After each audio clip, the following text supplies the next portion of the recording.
우리 반갑습니다. 좌우성도 반갑습니다. 인사할까요? 한 주간 평안하셨습니까? 잘 지내셨죠? 우리 지난주에 이어서 오늘은 왕이 준비하라, 왕이 오셨느니라. 이 말은 무엇을 제가 바꿨다고 그랬어요?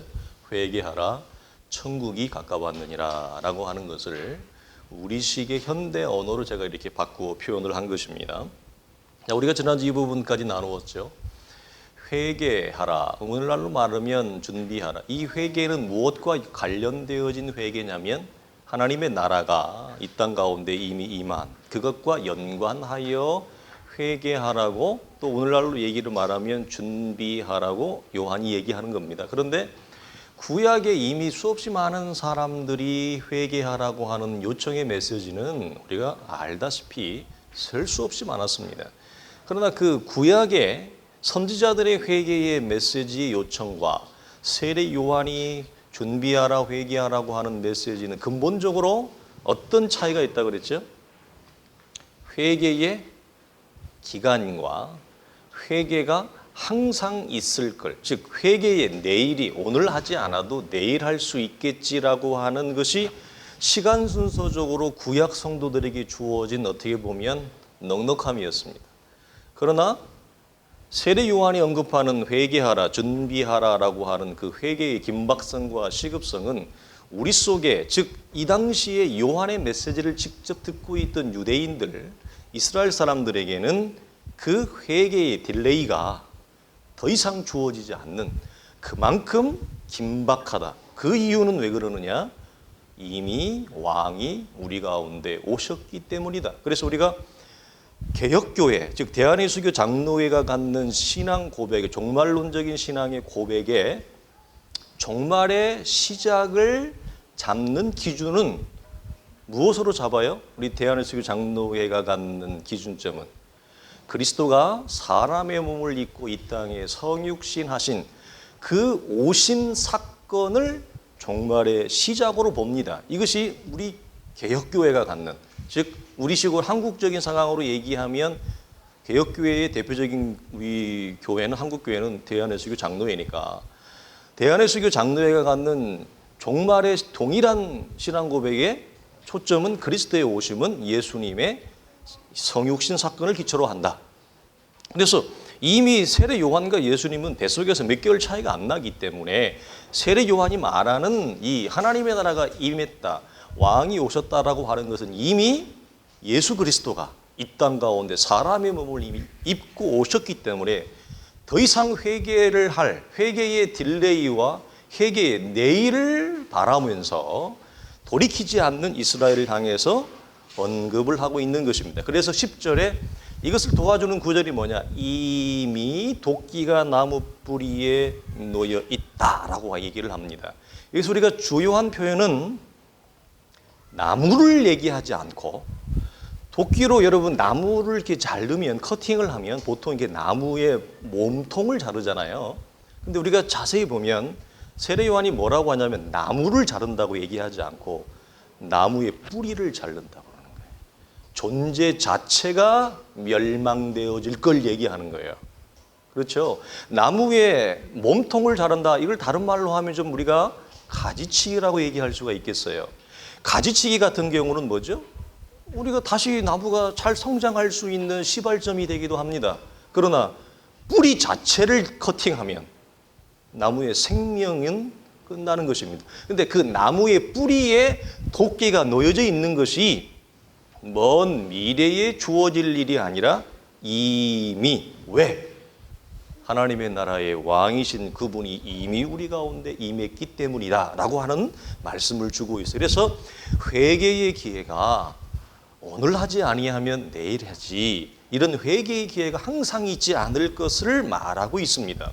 우리가 이 부분과 더불어서 또 이 부분을 다루었어요. 회개라고 하는 것은 단순히 하나님의 말씀을 들으니 내가 신앙생활을 했지만 내가 많이 연약하고 부족하게 걸어왔구나, 예수의 제자로 걸어왔다고 했지만 제자의 걸음과 상당히 내가 먼 걸음을 걸어왔네, 내가 참 잘못되었구나, 이러면 안 되지.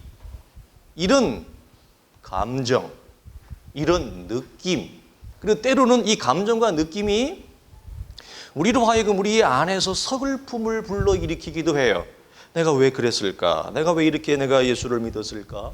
더군다나 이런 게 있어요. 예수를 늦게 믿은 분 같은 경우도, 저 같은 경우도 그렇지만 하나님을 늦게 만나니 하나님을 모르고 산 이전이 20년의 세월이 너무 아까운 거예요. 하나님을 늦게 만나니 그 이전이 정말 지옥 같은 삶이, 지옥이 죽어서만 지옥이 아니라 이 땅에서도 지옥이에요. 예. 이 땅에서도 이미 지옥의 삶이 시작돼요. 여러분 세상을 보세요. 우리는 내가 영위하는 삶이 별반 탈이 없으면 그게 우리는 안전하고 안락해서 그게 지옥이 아니라고 생각하지만 여러분 조금만 우리 시선을 돌려보세요. 이 땅에서의 삶이 아비규환의 삶입니다. 여러분 코로나가 온 세계를 장악해서 누구 말대로 이제는 코로나 때문에 죽는 게 아니라 왜 여러분 미국이 저렇게 활동을 해요? 굶어 죽겠으니까. 코로나 때문에 죽는 것도 있지만 경제 문제 때문에 나라의 경제가 미국도 오랫동안 일본만큼 침체돼 있었거든요. 그게 이제 참 희한한 인생이 미국의 리더가 돼서 세계 최고의 국수주의자, 지독한 민족주의자, 뭐 민족주의자도 아니고 뭐 원래 민족주의자는 그다 쓰면 안 되죠. 그분은 우리나라에도 그분의 지분이 많아요. 해운대 가도 TRUMP 해운대에도 그분의 건물이 있어요. 해운대 안 가보셨어요? 해운대 강한대교에서 이렇게 밤에 보면 높은 빌딩에 T로 시작하는 게 있어요. 근데 보니까 내가 작년에 보니까 TRUMP인데 가운데 U가 저기 죽었더라고 네온이. TRMP가 나와. 서울 여의도에 가도 우리나라 굵직굵직한 주요 도시에 그분의 지분이 대단해요. 그런 철저한 물질주의자, 철저한 자기 이익만을 추구하는 자가 세계의 리더가 되어졌어요. 그 세계가 다 무너져 가는데 그분의 입장에서 볼 때는 더 심각한 건 뭐예요? 자기 국민들이 죽는 것보다 경제 지표가 떨어지는 게 자기한테는 더 치명적이거든요. 죽든지 말든지 다시 봉사를 풀어서 경제 활동을 하라. 그래서 여러분 그러는 가운데 인종차별이라고 내가 그랬죠. 인종차별은 주님 올 때까지 없어지지 않아요.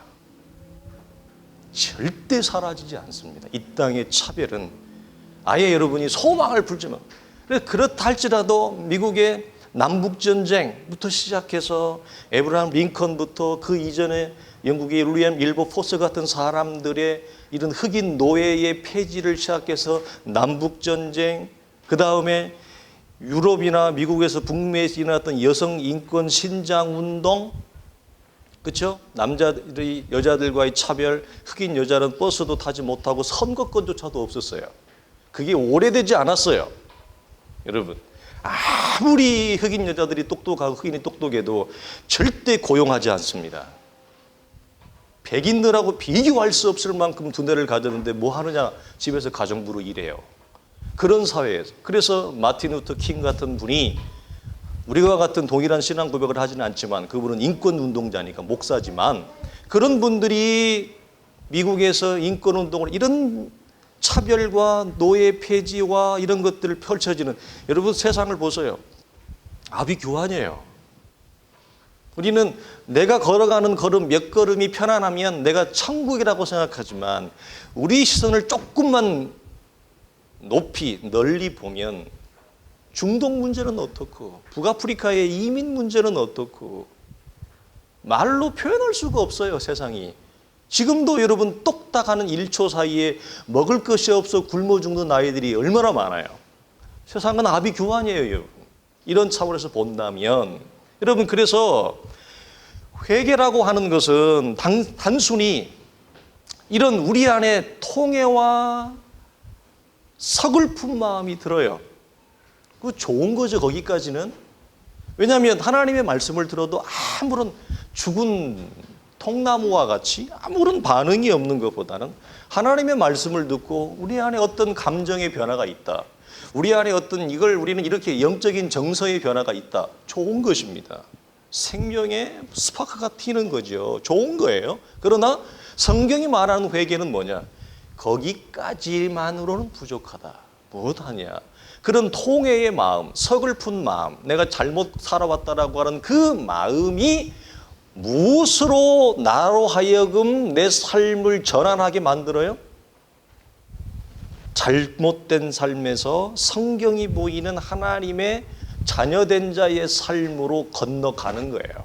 마치 우리가 죄인에서 의인으로 하나님의 은혜로 건너오는 것처럼, 사망에서 생명으로 옮겨지는 것처럼, 죄된 자의 삶, 죄의 생각과 죄의 자리와 죄의 스타일과 죄의 방식을 따라 살았던 그 삶에서 삶이 완전히 전환되는 거예요.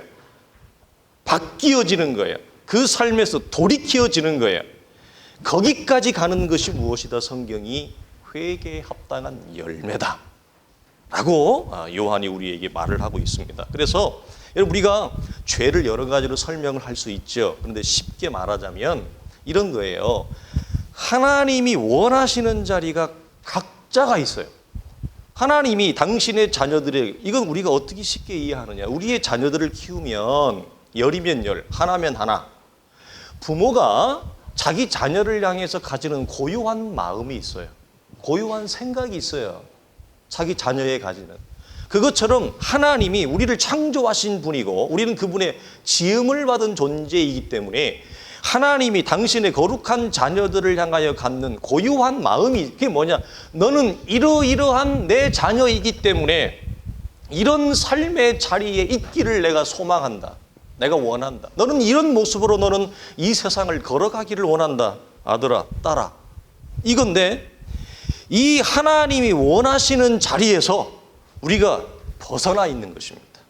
이탈되어 있는 것입니다. 자, 이걸 의미를 좀 확대하면 하나님에 의해 지음을 받은 피조물인 우리가 자신을 창조한 자의 다스림과 뜻과 의도를 모르거나 아니면 안다 할지라도 일부러 그것을 고의적으로 내가 그것을 거부한 채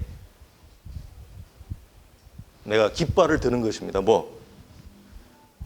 내 삶입니다, 하나님. 이건 내 인생입니다. 터치하지 마세요. 저는 내 인생을, 내 삶을 내가 원하는 방식대로 살아가고 싶습니다. 그래서 자신이 원하는 길로 걸어가는 것. 이게 여러분 오늘날의 여러 가지의 그림과 이미지를 갖지만 이 시대의 개성이 있고 이 시대의 멋진 삶의 대주제어요 유행어입니다. 여러분 속지 마십시오. 그러나 성경은 이것이 뭐냐? 죄인의 자리요 죄의 길이라고 얘기합니다. 자기를 창조하신 자의 창조주의 다스림과 통치를 거부하는 거예요. 그리고 하나님의 말씀을 자기가 알든지 모르든지 의도하든지 의도하지 않든지 그것을 뭐죠? 내가 싫어하는 거예요. 그걸 저항하는 거예요. 그러면서 이건 내 길이니 내 인생이니 내 삶이니 내가 원하는 길을 걸어가겠습니다. 더 이상 나를 건들지 마세요. 이게 뭐라고요? 성경이 말하는 죄인의 자리예요. 근데 이걸 우리가 어디서 경험하는지 아세요?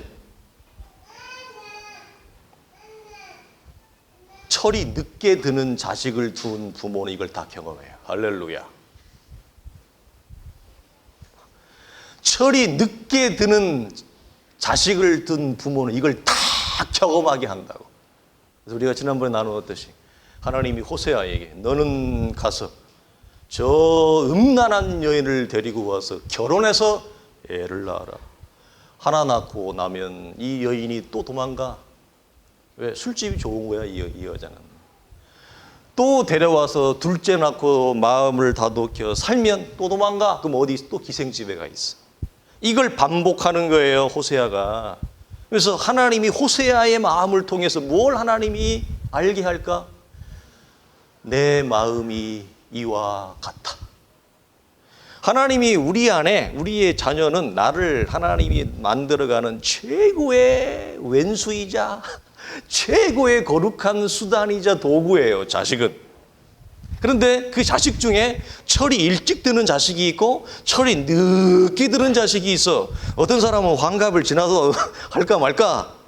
근데 늦게 들수록 어떤 마음을 느끼냐. 창조주 하나님의 마음을 우리의 자녀와 가정에서 그대로 느껴요. 그걸 우리가 경험할 때마다 하나님의 마음이 이와 같으리라. 우리가 정신을 퍼쩍 차려야 되는 거죠. 자, 시편 이사야 55장 7절을 보면 악인은 그 길을 버리고 그 길을 불의한 자는 그 생각을 버리고 여호와께로 돌아오라라는 말씀이 있습니다. 자, 우리가 잘 아는 시편 1편에 복 있는 사람은 1절과 2절에 보면 세 가지 형태의 악인의 길과 악인의 모습이 나오는데 첫째로 뭐냐? 악인들의 꾀를 따라 살지 않는, 이 꾀라는 말이 번역을 잘했어요. 예, 이게 꾀라는 게 우리가 긍정적인 용어도 있지만 대부분 현실에서는 좀 부정적이죠. 여기서 말하는 악인은 하나님을 모르는 자예요. 하나님을 모르는 자들이 이 세상을 살아가는 꾀의 머리를 회전하는 꾀, 좋은 의미가 아닌 그 꾀의 방식을 따라 살지 않는 것. 이게 죄인에서 의인으로 돌아온 자들이 갖는 삶의 몫이에요. 두 번째, 죄인들이 걸어가는 길을 함께 걸어가지 않는 삶. 하나님을 알지 못하거나 예수를 믿는다고 하지만 믿지 않는 자와 거의 방불한 삶의 내용을 가진 자들이 이 세상을 살아가는 삶의 스타일이 있어요. 그 길이라고 하는 것이 자기만의 그 삶의 스타일이 죄된 욕심과 육체의 정욕을 근거로 해서 세상을 향해 걸어갈 때 그들이 버리는 것은 그 악한 꾀들을 수도 없이 도모하며 악한 말들을 수도 없이 내어 뱉으며 그들은 그 악한 꾀와 악한 말과 더불어 세상을 살아갈 때 그들이 악을 도모하는 삶의 스타일이 있어요. 여러분, 그거 설명하지 않아도 우리 정도의 중년쯤 되어진 사람들은 설명하지 않아도 이게 뭔지 다 알아요. 초등학생 설명해야 될지 모르겠지만 그런 악인들의 길을 함께 도모하지 않는 거예요. 마지막으로 오만한 자들의 자리에 함께 하지 않는다. 여기서 오만한 자라고 하는 건 우리가 보통 교만하다 이런 뜻이 있지만 다른 말에 보면 여기서 말하는 오만한 자는 비웃는 자예요. 그럼 이 비웃는 자가 누구를 비웃을까? 하나님을 비웃는 자들. 우리가 많이 보아야 멀리 있잖아요. 우리 가족들도 있어요. 우리 가족 안에 예수를 모르는 형님들은 하나님을 비웃어요. 그리고 하나님의 말씀을 지나가는 똘중개기보다 못하게 여겨요. 죄송한 표현인데 우리 형님 중에 한 분도 그래요. 그분은 우리 형님이지만 우리 집에서 남자들 중에서 마음이 제일 착해요. 제일 착해요. 그리고 우리 가정을 위해서 제일 많이 헌신했어요. 자신의 삶을 제일 많이 희생했어요. 사람이요, 인간적으로 그 형님은 오지랖이 얼마나 넓은지요. 아는 사람, 친구들이 어마어마하게 많아요. 우리 교회 오면 한 집사님하고 하면 좋아할 거예요. 그 형님은 악기를 못 다루는 게 없어요. 예전에 이제 송대관 옛날 밴드 젊은 시절 때 송대관 아저씨 밴드를 같이 했던 사람이에요. 악기를 다 다뤄요. 못 다루는 악기가 없어요. 사람이 얼마나 따뜻하고요. 얼마나 정이 많은지도 몰라요. 그리고 잘생겼어요, 심지어. 저보다 훨씬 키도 크고 체력도 좋고 잘생겼어요. 그런데 그 형님은 하나님과 하나님의 말씀을 지나가는 똘중이 얘기하는 것보다도 못하게 여깁니다. 여기서 오만한 자가 누구라고요?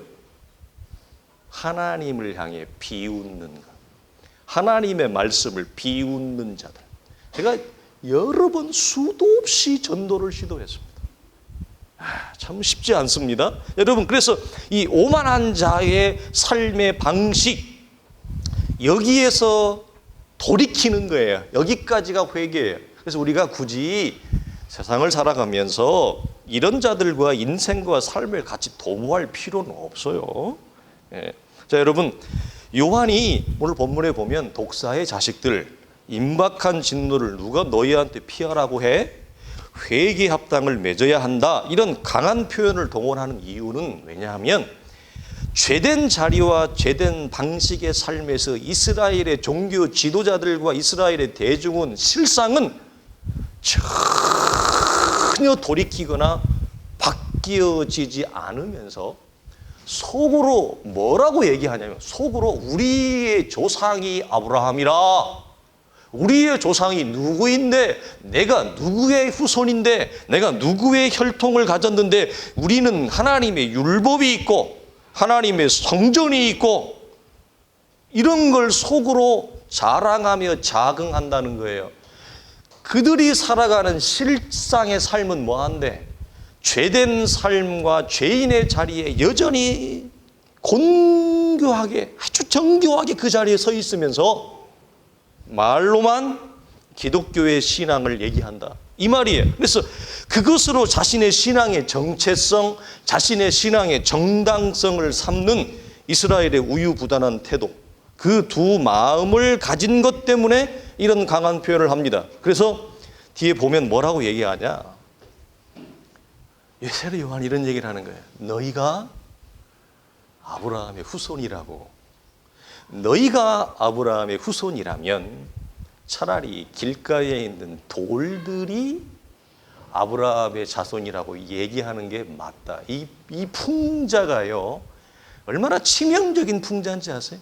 우리가 오늘날의 현대 교회와 현대 신앙에서도 얼마든지 이게 적용될 수 있는, 당신이 목사라고? 많이 듣는 얘기예요.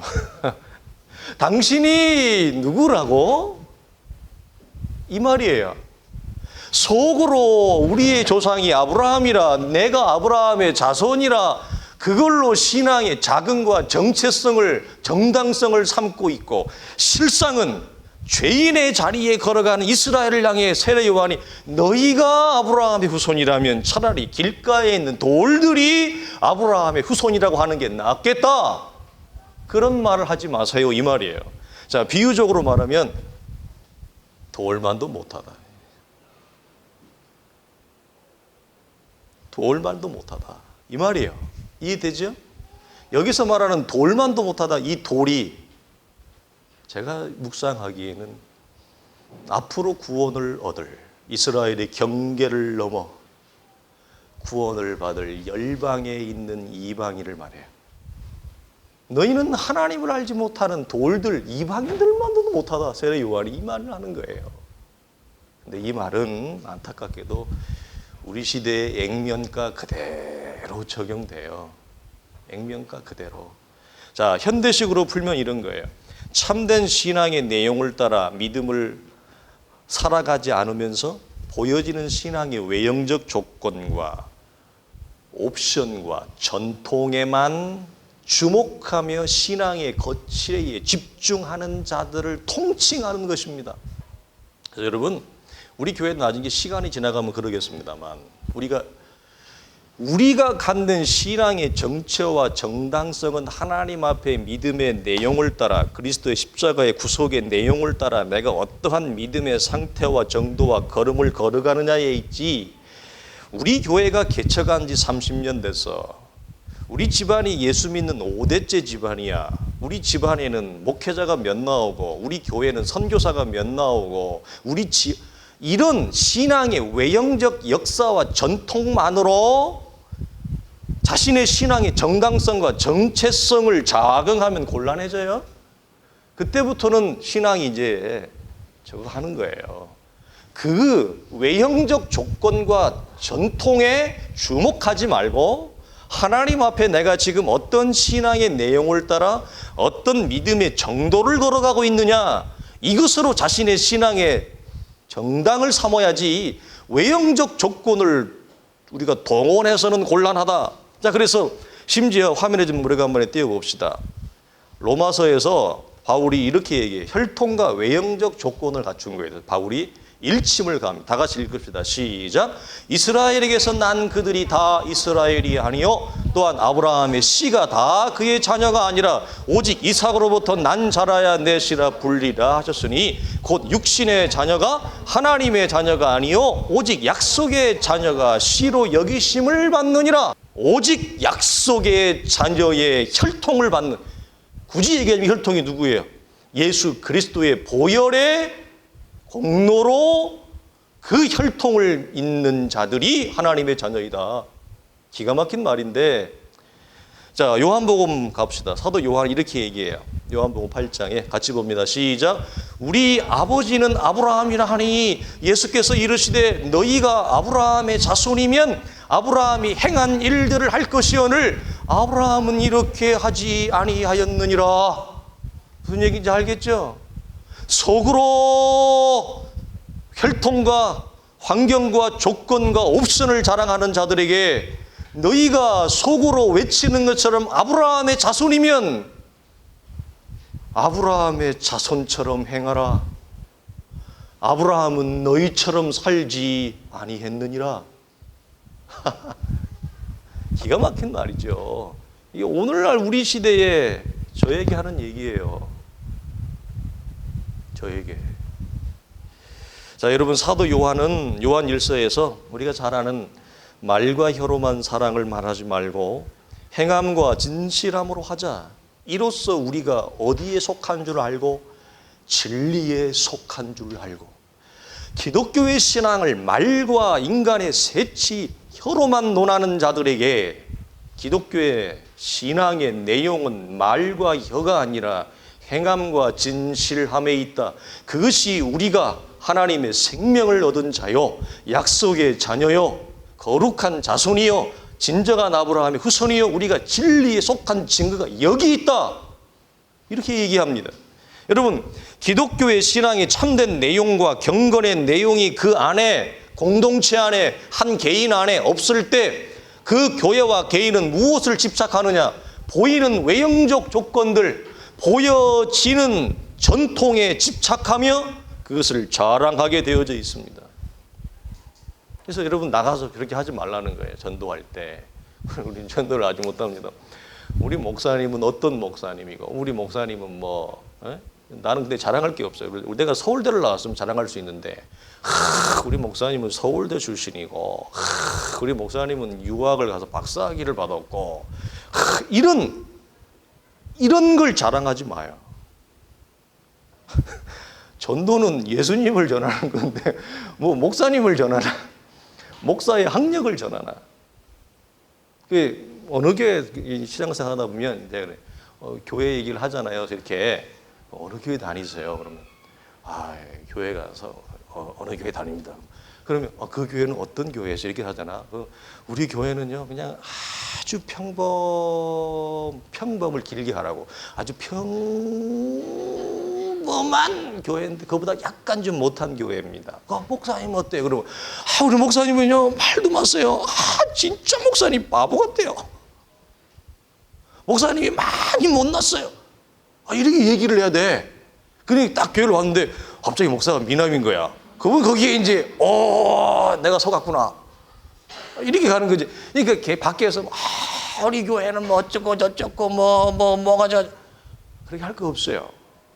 그냥 담백하게 있는 그대로 복음을 전하고 받아들이면 되고 안 받아들이면 어쩔 수 없는 거고.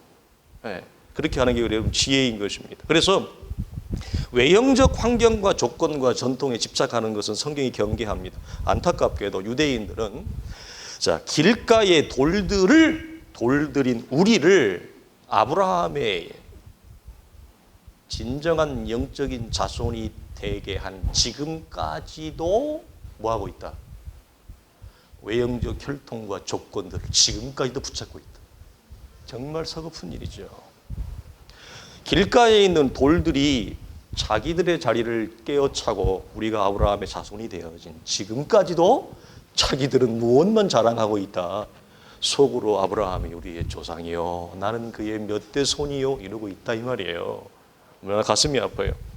요한이 이스라엘에게 여러분 그리스도의 오심을 초림을 준비하라고 외쳤다면 2020년 우리 6월달을 살아가고 있는 우리들에게 세례 요한의 외침은 그리스도의 마지막 종말의 끝. 성경을 보면 종말과 종말의 끝, 세상의 끝은 구별되어져요. 종말은 이미 우리 가운데 이미 시작되어졌고 그리스도의 오심으로 우리는 무엇을 기다리고 있어요? 세상의 마지막 종말의 그 끝을 기다리고 있어요. 요한이 우리에게 그것을 뭐하라? 준비하라고 외치고 있는 것입니다. 여러분, 공통점은 이미 이것이 우리 가운데 임했다. 자, 우리말 표현에 오늘 천국이 가까이 왔느니라, 이 말이 이런 오해를 불러일으켜요. 여러분, 이 말씀을 읽을 때 어떤 오해가 우리 속에 오냐면, 하나님의 나라가 지금 왔다, 아니면 가까이 오고 있다. 지금 왔다는 우리가 인상은 받지 않아요. 지금 오고 있는 중이라고 얘기해요. 먼 미래, 내일 올 거라는 그런 어감을 받아요. 그러나 실제의 의미는 이미, 지금, 현재라는 말도 조금 그래요. 이미 우리 가운데 하나님의 나라가 시작된 것을 성경이 얘기해요. 이미 일어났다, 터졌다. 자, 이걸 이해를 돕기 위해서 자, 마태복음 26장을 볼까요? 같은 표현의 말씀이 나와요. 자, 이에 제자들에게 오사 이르시되 이제는 자고 쉬라. 보라, 때가 가까이 왔느니라. 가까이 왔다. 또 나오죠. 자, 인자가 죄인의 손에 팔리느니라. 일어나라, 함께 가자. 보라, 나를 파는 자 가까이 왔느니라. 어떤 내용인지 알겠죠? 가룟 유다를 두고 주님이 하시는 얘기예요. 자, 그러면 이제 여러분이 학교 다닐 때 국어를 얼마나 잘했는지, 책을 얼마나 읽었는지 좀 물어보려고 이제 국어 시험이야. 자, 이 말씀. 가룟 유다의 배반이 1번 가까이 왔느니라 2번 반복되죠. 강조한다는 거예요. 이게 가룟 유다의 배반이 먼 미래에 있다는 말이에요. 1번. 두 번째, 아니 이미 가룟 유다가 배반을 하고 있는 중이다. 이미 가룟 유다가 예수님을 향한 배신이 일어났다는 얘기예요. 모르면 4번. 모르면 제일 마지막을 찍으세요. 그게 제일 좋은 거예요. 자, 이 말은 여러분, 가룟 유다는 이 말이 튀어나오기 이전에 이미 주님을 향한 배반과 배신의 마음이 그 속에서 이미 일어난 지나간 과거의 일입니다. 근데 이게 왜 한국어로 번역을 할 때, 헬라어를 한국어로 번역을 할 때 동사의 시제를 번역하는 데 한계 때문에 이렇게 번역을 한 거예요. 그래서 우리가 이런 오해를 불러일으킵니다만, 천국이 가까이 왔느니라, 먼 미래의 일이 아니라 이미 우리 가운데 일어났다. 가룟 유다의 배신과 배반이 먼 미래의 일이 아니라 이미 제자들 안에, 그 가룟 유다의 마음 안에 이미 일어난 지나간 과거의 일이다. 이걸 주님이 얘기해, 동일한 표현인 것입니다. 그래서 우리가 신약의 성도들에게 종말은 뭐냐? 먼 미래의 사건이 아니라 그리스도의 오심을 통해 이미 일어난 과거의 일이며, 우리가 금요일을 나누었죠. 그리스도의 대속의 죽음은 이미 과거의 일이며, 그리스도의 재림은 이미 일어난, 우리 속에 터진 종말의 끝에 일어날 마지막 순서에 불과한 거예요. 그런 차원에서 성취요, 그런 차원의 종말이 완성인 거예요. 그래서 성도는 우리 안에 일어난 그리스도의 구속의 이 엄청난 과거의 사건을 통해서 우리 안에 하나님의 나라의 구원이 이미 시작됐기 때문에, 구원이 이미 시작된 하나님의 나라의 백성은 무엇을 소망하듯이, 종말의 마지막을 소망하듯이 개인의 구원의 종말의 마지막을 소망하게 되어져 있다. 왜? 그것이 우리의 구속의 완성이기 때문에, 구원의 마지막 열매이기 때문에 그 마지막을 소망하게 되어져 있다. 그래서 구속의 비밀과 종말의 비밀이 전혀 다르지 않음을, 우리가 성경을 우리가 여러 군데 여러 내용을 따라 우리가 나누지만 어떤 본문이건 어떤 내용이건 공통점과 일치점은 여러분 동일하죠. 이걸 가지고 우리가 뭐라고 얘기한다? 성경적이다. 창세기에서 말하는 구원이나 출애굽기에서 말하는 구원이나 마태나 계시록에서 말하는 어떤 내용을 가지고 와도 성경이 말하는 구원은 비일치가 아니라 온전히 일치가 되어지고 하나가 되어지는 것, 이걸 우리가 뭐라고 한다? 성경적이다. 창세기에서 말하는 구원이 달라. 출애굽기에서 말하는 구원이 달라. 마태가 말하는 구원이 달라. 계시록이 말하는 구원이 달라. 이건 성경이 아니죠. 이건 성경이 아닌 거예요. 이걸 우리가 비성경적이다 이 말이에요. 이걸. 자, 우리가 이걸 발견하게 됩니다. 마태복음 24장을 가면 주님의 오심을 준비하지 못하는 네 비유에 실패하는 장면들이 영속적으로 나옵니다. 노아, 홍수, 도덕, 지혜 있는 종과 미련한 종, 열처녀의 비유. 자, 이걸 제가 압축해서 말씀을 드리면 이들의 실패의 공통점이 있어요. 노아의 때부터. 첫 번째 뭐냐? 모두가 준비되어져 있지 않다. 그리스도의 재림에서의 실패를 경험하는 자들의 성경이 보이는 모든 공통점은 뭐냐? 그리스도의 종말, 재림을 전혀 준비하지 않고 살아요. 첫 번째. 근데 이들이 준비되지 못한 이유 이게 더 중요해요. 그들은 종말이 아직 우리 안에 시작되었다고 생각을 아무도 안 해요. 전부 다 이 종말은 먼 미래에 있을 것으로 다 생각하고 있어요. 그렇게 알고 있어요. 근데 오늘 성경이 주는 주요한 교훈이 뭐냐? 메시지가 뭐냐? 종말은 이미 우리 가운데 시작되었다. 이걸 놓치고 먼 미래의 성취로만 그리스도의 재림과 종말을 이해하고 있다. 그래서 뭐라고 그 본문에 반복되어 나오느냐? 주인이 더디 오리라 생각하여. 기억나죠? 우리가 이 본문을 전부 주인이 더디 오리라 생각하여. 이들이 갖는 또 하나의 공통점은 뭐냐면 더디 오리라 생각하여 그들에게 주어진 현재 주어진 일을 안 해요. 자, 오늘날 이 종말론자들에 빠진 이단에 빠진 특징이 뭐냐? 종말의 때를 계산해. 종말의 때를 자꾸 뭘로 계산하는지는 모르겠는데 자꾸 지들이 계산기를 두드려. 첫 번째. 그죠? 근데 성경은 뭐라고 얘기해요?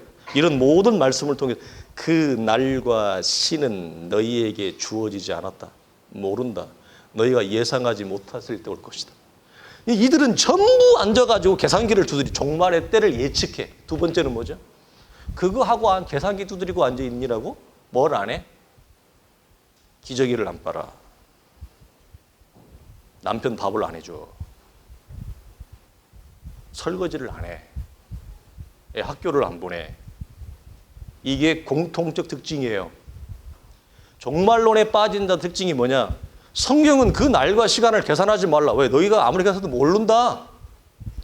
심지어 그걸 어느 정도로 강하게 표현했냐면 인자도 모르느니와 천사도 모르거니와 오직 하늘에 계신 내 아버지만 안다. 이렇게까지 주님이 강하게 함구해 놨어요. 그런데 우리가 그걸 앉아서 계산하고 있어. 그 계산기 어떤 계산기인지 모르겠는데 그러고 오면서 또 하나 특징이 뭐죠? 오늘 내가 할 일을 안 해요. 오늘 그 일이 대단한 세계를 구원하는 일이 아니라 오늘 내가 현실에서 어제도 했고 엊그저께도 했고 오늘도 해야 될 아주 소박한 일, 아주 작은 일, 학교 보내는 일, 밥 챙기는 일, 청소하는 일, 이걸 안 한다고. 안 하는 이유는 종말이 오면 뭐라고 해? 이런 생각을 하고 있더라. 성경이 뭐죠? 매우 위험하다, 잘못됐다. 자, 이미 종말이 우리 가운데 시작된 걸 놓치고 있다. 그래서 이들의 특징은 뭐냐? 재림의 때를 계산하고 있지 무엇하지는 않아요?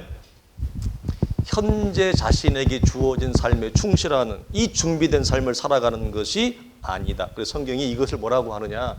깨어있는 신앙이라고 하는 것은 재림의 때를 예측하여 계산하는 것이 깨어있는 것이 아니라 종말이 이미 우리 가운데 시작된 것을 이미 성경을 통해 알고 우리의 영적인 의식과 인식이 주님의 오심을 항상 준비된 자의 상태로 우리의 삶을 진행해 가는 것. 이게 성경이 뭐라고요? 깨어있는 신앙, 깨어있는 성도, 그리스도인이라고 성경이 얘기를 하는 것입니다. 여러분, 마지막 열처녀의 비유만 보면 똑같이 기름을 준비해가지고 신랑 혼인잔치를 준비하고 있는데 어떤 이들은 이미 기름을 준비해 놓고 어떤 이들은 또 다른 모습이 보여요. 여러분 실패한 이들만 보자고요. 실패한 이들이 왜 실패했죠? 졸았어요. 근데 졸았는데 이게 단순히 피곤해 졸은 게 아니라 슬기로운 처녀들도 다 졸았어요. 10명이 다 졸았어요. 이 말이 무슨 말이냐? 그리스도의 재림이 우리의 생각과 다르다는 걸 얘기하는 거예요. 특별히 신약교회의 초대교회의 이 성도들은 재림이 빨리 올 거라고 생각했어요. 왜? 내가 늘 얘기했죠. 주님이 부활하셨어요. 40일간 이 땅에 있다가 천사들과 더불어 하늘로 올라가는 걸 이렇게 봤다니까. 자, 입장 바꿔놓고 생각해보자.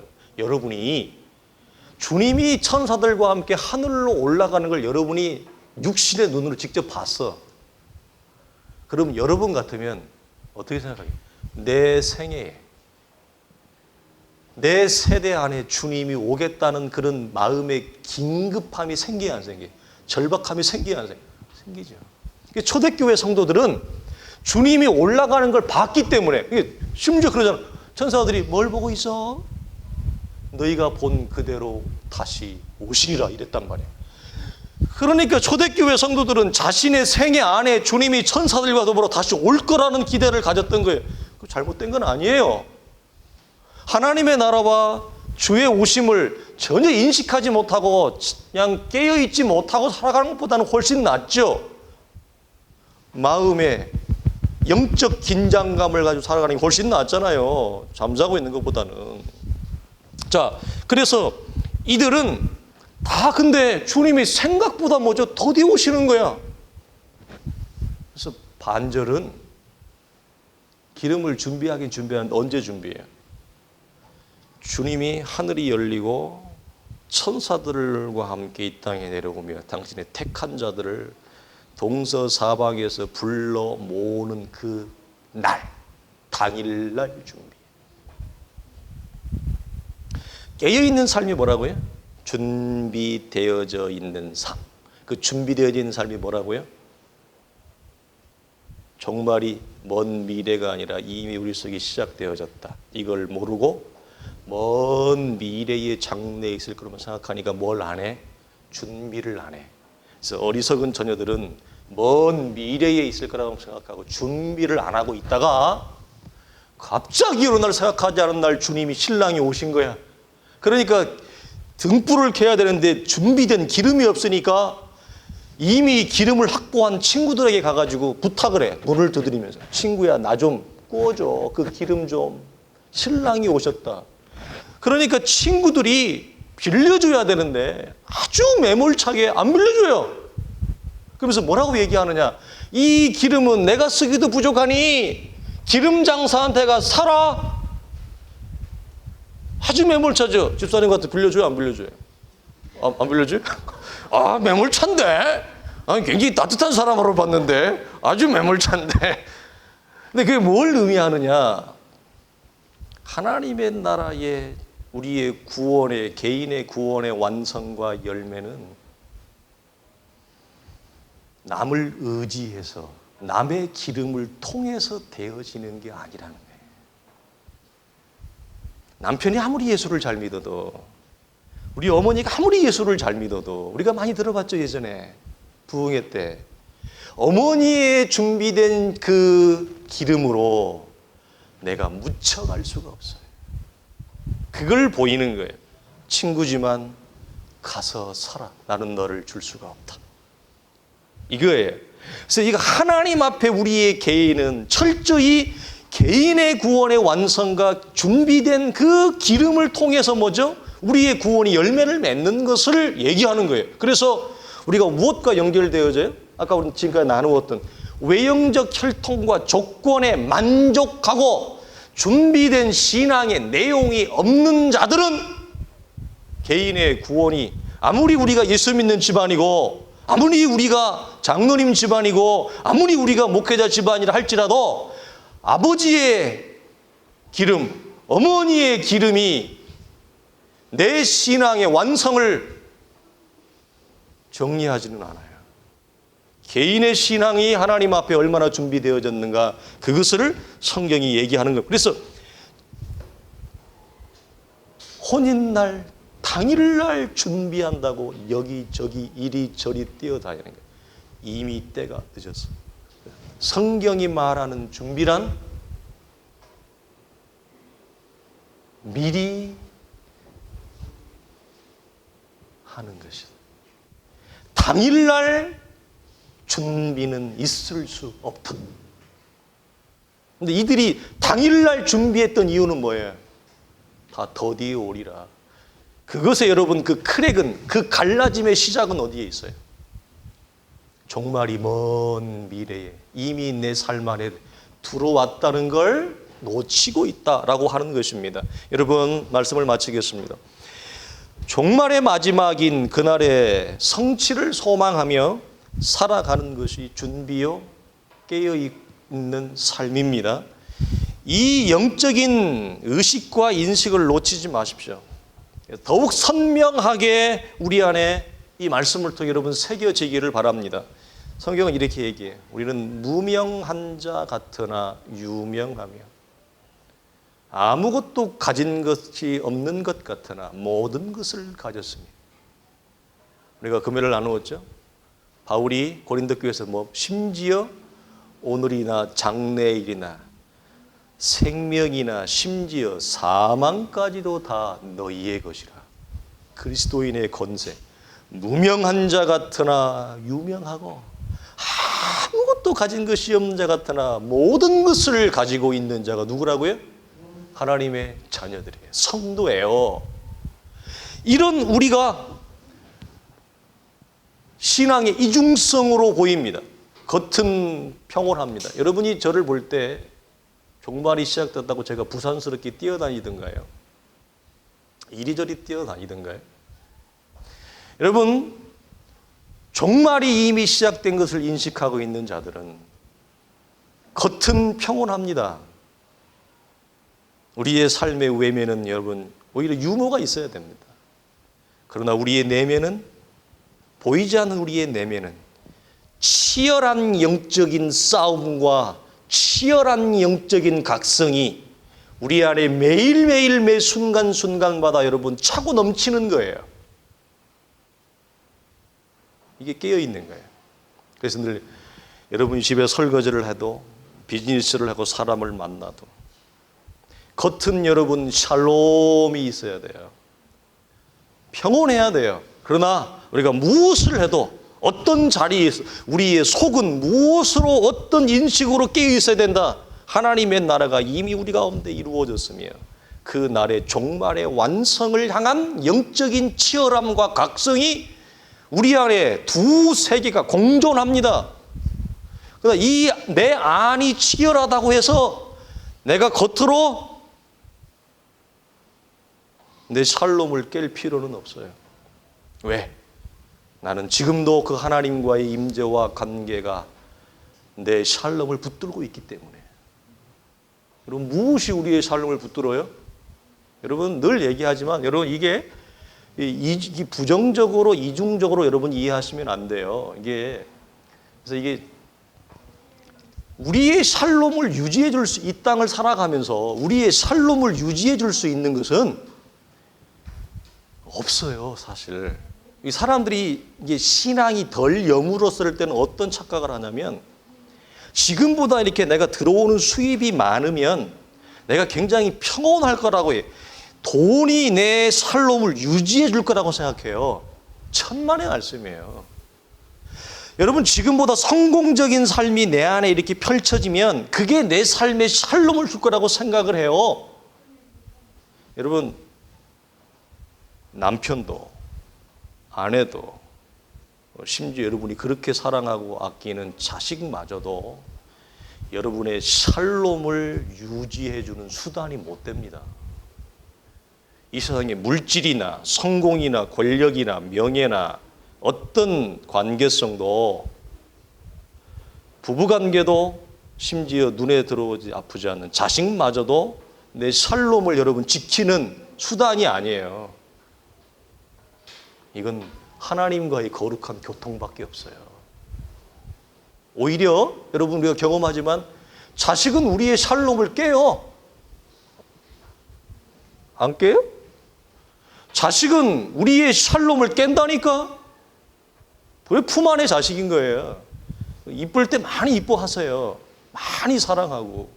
오히려 여러분 남편이, 오히려 아내가, 오히려 여러분 도리어 물질이, 돈이, 오히려 여러분 성공이, 도리어 명예가 인생이 잘 풀리는 것이 무엇을 깨요? 우리의 샬롬을 깨요.